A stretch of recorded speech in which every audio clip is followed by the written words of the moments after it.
Peut-être que tu ne t'en souviens pas, mais cette nuit, ton âme a essayé de te dire quelque chose, et tu l'as ignoré. Tu t'es réveillé avec une étrange sensation dans la poitrine, un fragment d'image, un nom, un sentiment, et en quelques secondes, tout a disparu. Comme si quelque chose te cachait une vérité profonde. Cette vérité pourrait t'empêcher d'évoluer, de guérir, ou même de trouver ton véritable but. Dans les enseignements bouddhistes, oublier ses rêves n'est pas seulement un phénomène courant, c'est un signe de blocage spirituel. Une barrière invisible entre ta conscience et l'univers de réponses qui se révèle pendant le sommeil. Et le plus terrifiant, ce blocage ne vient pas de l'extérieur. Il vit en toi. Alimenté par tes peurs, tes schémas émotionnels et les distractions du monde moderne. Dans cette vidéo, nous allons révéler ce que les anciens maîtres bouddhistes disent de cette vérité cachée. Tu découvriras pourquoi tu ne te souviens pas de tes rêves. Comment cela affecte ton chemin spirituel. Ce que tu peux faire dès aujourd'hui pour rouvrir ce portail. Prépare-toi à un voyage de révélation profonde et de pratique sacrée qui pourrait changer ta façon de vivre, de dormir et de te réveiller. Like cette vidéo, abonne-toi à la chaîne et commente « Je suis prêt à me souvenir ». Car en déclarant ton intention, tu commences à réécrire ta connexion avec l'invisible. Combien de fois as-tu eu cette sensation indescriptible au réveil, comme si tu avais vécu quelque chose de puissant, mais ton esprit est vide? C'est comme essayer de retenir de l'eau entre tes mains. Tu sais que tu as rêvé, tu le sens, mais tout échappe avant même que tu puisses le comprendre. Cela arrive à des millions de personnes chaque jour. Et bien que cela semble inoffensif, les enseignements bouddhistes nous avertissent. Ce n'est pas normal. Selon la tradition millénaire du bouddhisme, le sommeil n'est pas un simple repos. C'est un portail sacré, un espace où l'âme se libère des attaches du monde matériel et se connecte à des plans plus subtils de l'existence. Là, nous rencontrons des maîtres spirituels, revivons des expériences passées et même accédons à des fragments de notre karma. Mais quand nous nous réveillons sans aucun souvenir, c'est comme si nous avions été invités à un banquet céleste et que nous étions partis avant la première bouchée.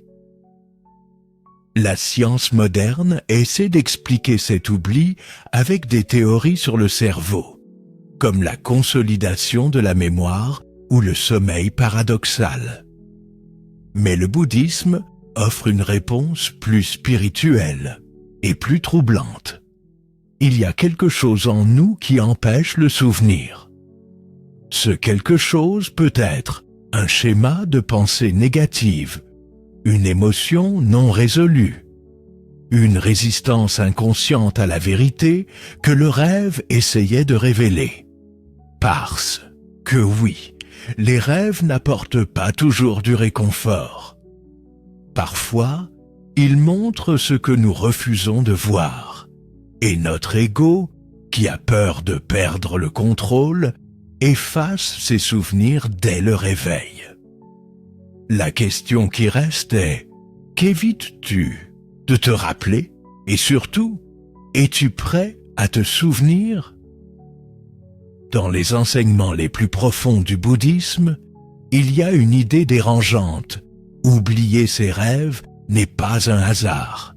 c'est une forme de cécité spirituelle induite. Cette cécité ne vient pas de l'extérieur, elle se construit à l'intérieur, au fil des années. Comme un mur invisible bâti par nos propres peurs, traumatismes et habitudes mentales. Selon les anciens sutras, quand nous dormons, notre âme traverse un voile, un espace liminal entre le monde physique et le monde spirituel. Là, elle peut recevoir des instructions, des guérisons, des révélations. Mais que se passe-t-il si nous ne sommes pas prêts à entendre? Que se passe-t-il quand la vérité est trop intense pour notre conscience éveillée? Le bouddhisme enseigne que, dans ces cas, notre subconscient ferme le rideau pour nous protéger ou pour nous maintenir dans le cycle de l'ignorance. C'est ce que les maîtres appellent Maya onirique, l'illusion dans le rêve qui nous éloigne du véritable éveil. Et voici la partie la plus sombre. Beaucoup de gens ne veulent pas se souvenir de leurs rêves, même sans en être conscients. Parce qu'au fond d'eux, ils savent qu'ils y trouveront des vérités qui exigent un changement. Changer des comportements, abandonner des relations toxiques ou affronter des douleurs venues de vies passées. Se souvenir de ses rêves demande du courage.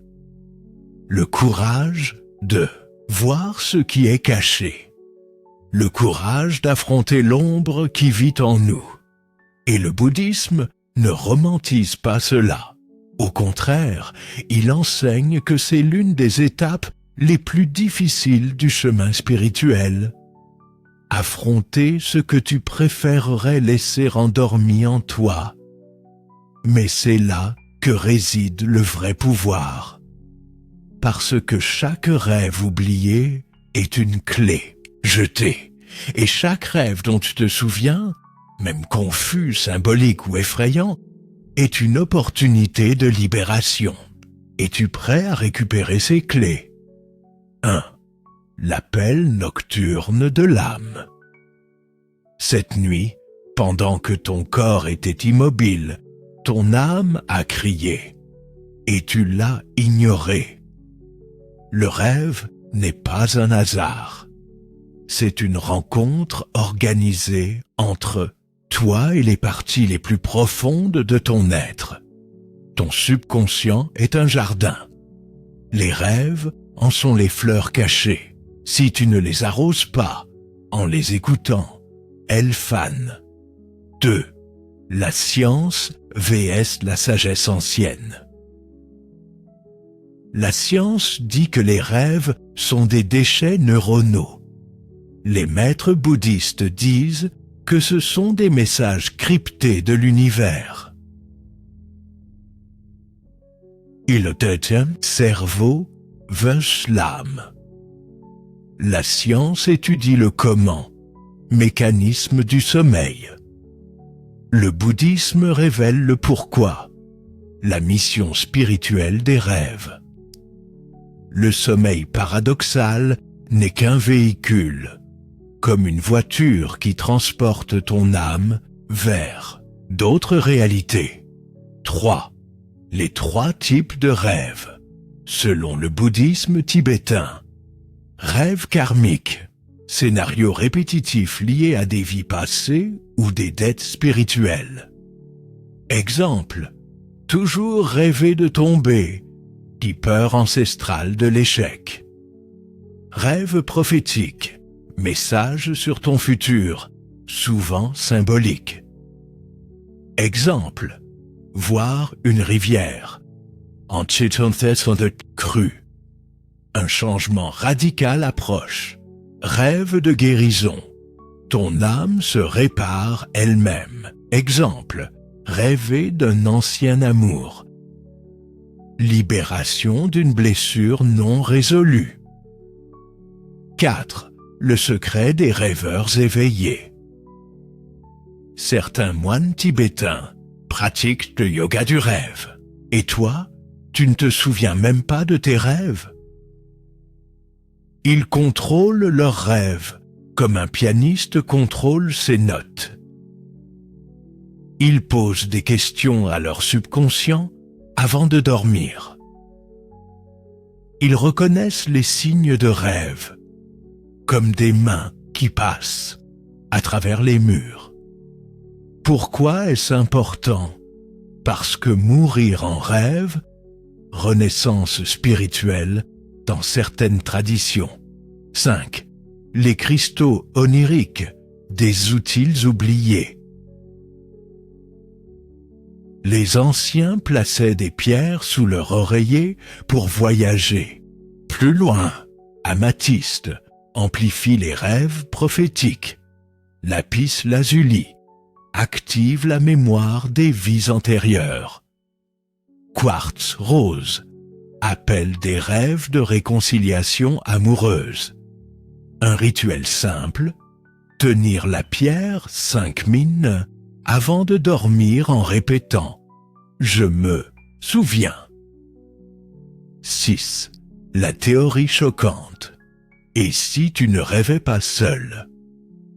Certains rêves partagés ont été documentés.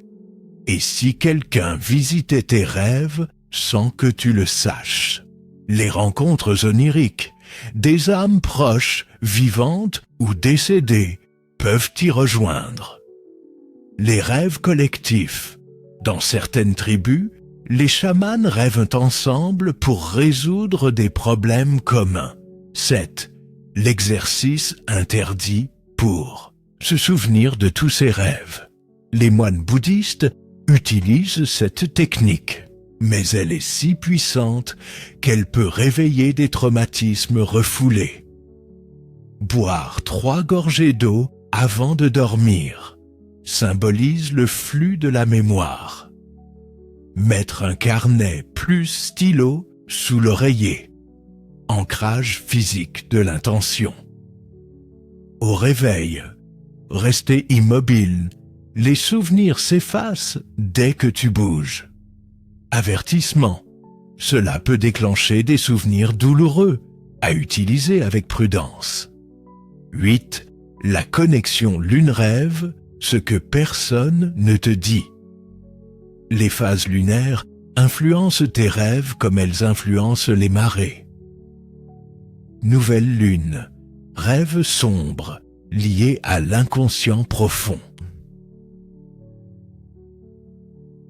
Pleine lune, rêve clair, souvent prophétique. Lune décroissante, rêve de libération, détox émotionnel. Un truc, dormir la fenêtre ouverte les nuits de pleine lune pour plus de clarté. 9. Le dernier mot est le plus important. Tes rêves ne sont pas à toi. Ils appartiennent à la partie de toi qui sait déjà tout. Ton âme a des réponses. Ton ego a des peurs. Chaque nuit, elles se battent. Et ton silence donne raison à l'ego. Alors ce soir, avant de dormir, chuchote à ton âme. Montre-moi ce que je refuse de voir. Je suis prêt